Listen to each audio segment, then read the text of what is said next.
pitching downrange. Stage 1 chamber pressure is nominal.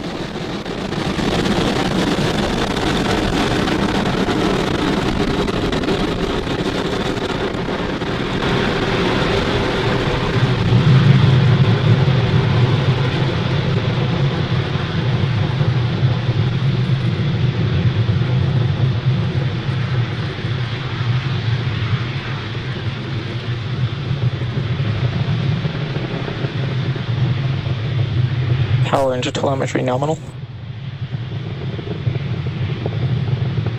We're just under a minute into flight. Falcon 9 has successfully lifted off from Pad 40 at Cape Canaveral Air Force Station, carrying our Starlink payloads into orbit.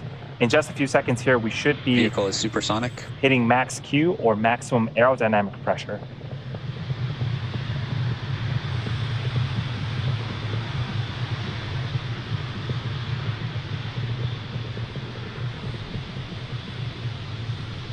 Vehicle is now experiencing maximum aerodynamic pressure.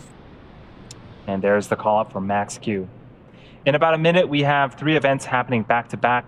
First up is main engine cutoff, also known as MECO. This is where all 9 M1D engines shut off to slow the vehicle down in preparation for stage separation. Engine chill has begun.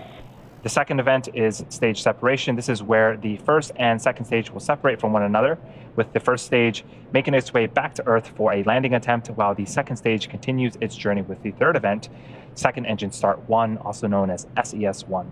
This is where the single Merlin vacuum engine on the second stage will light up and propel the second stage along with the Starlink satellites into orbit.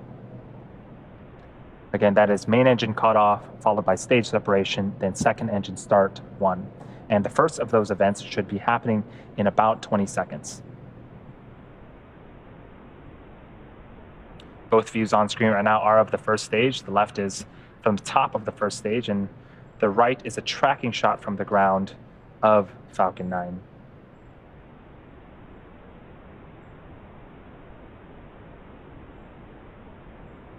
Main engine cutoff. Stage separation confirmed.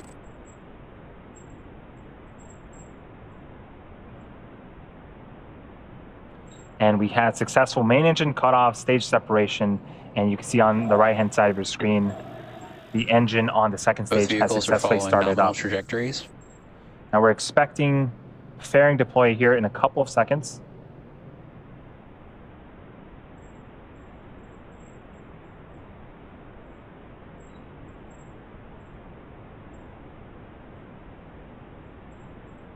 Fairing separation confirmed. And off come the fairing halves. That call out and the visual confirmation on your screen means that we've had successful fairing deploy. As a reminder, this was the second flight for each of the fairing halves, and we're going to be attempting to recover the fairing halves again via a wet recovery.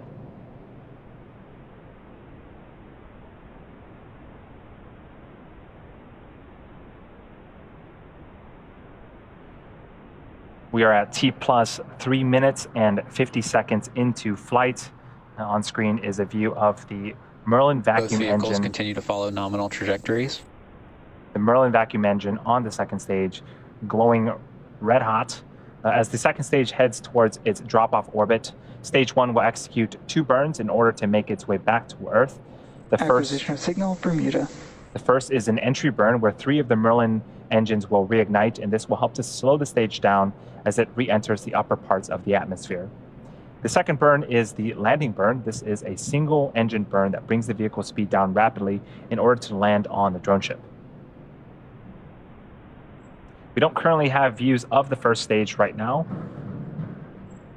but as we approach the landing attempt, hopefully we'll be able to get that view back.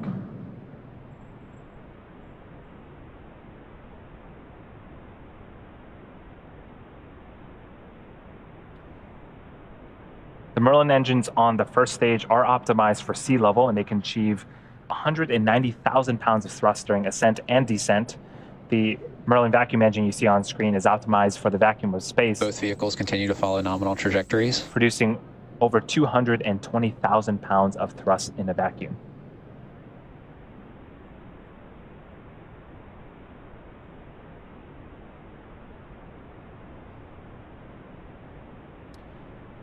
That first stage entry burn, again, that's the first of 2 burns, should be happening around the T plus 6 minute and 20 second mark, about a minute from now.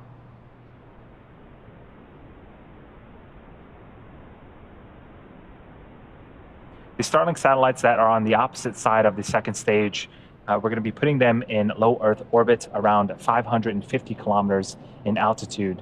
Most satellites are in geostationary orbit at an altitude of about 36,000 kilometers. When satellites are farther away from Earth, the round-trip data time between the user and satellite, also known as latency, is much higher, resulting in poor performance for activities such as video calls and online gaming. The Starlink satellites, however, operate at over 60 times closer to Earth than traditional satellites, resulting in a much lower latency.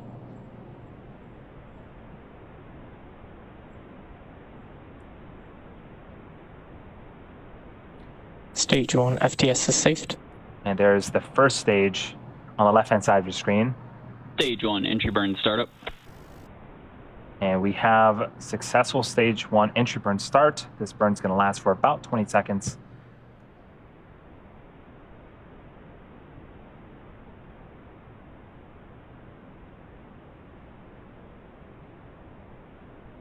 Stage 1 entry burn shutdown. And stage 1 entry burn has completed. During that entry burn, you might have noticed that Both vehicles continue to follow nominal trajectories. 4 hypersonic grid fins have deployed near the top of the first stage. The stage 1 uses nothing but these grid fins for steering as it makes its return back to Earth. They orient the rocket during re-entry and guide the rocket during descent.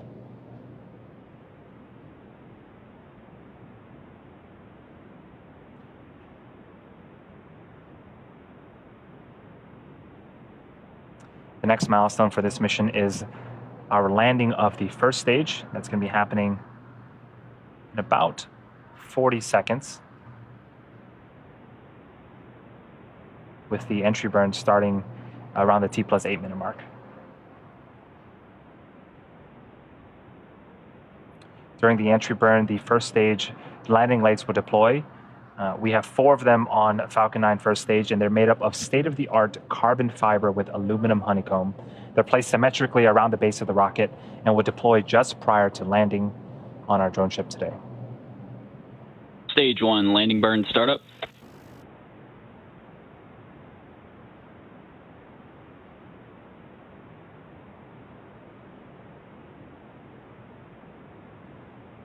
There's a view of our drone ship as Falcon 9 approaches.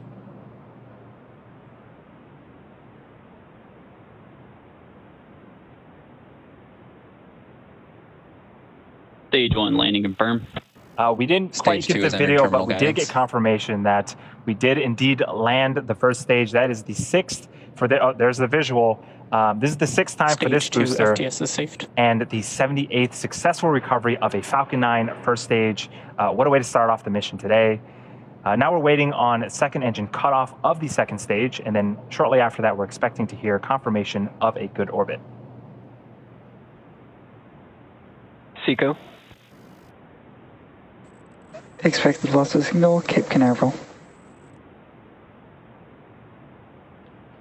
And we did see the second stage engine Nominal parking orbit insertion. shut off, and there is the confirmation we were looking for. Now the second stage is going to coast in this orbit for the next 35 minutes or so. We'll leave you with 2 things, an animation showing you where we're at in this coast phase, and some space tunes. We'll see you back here around the T plus 44 minute mark for second engine start number 2.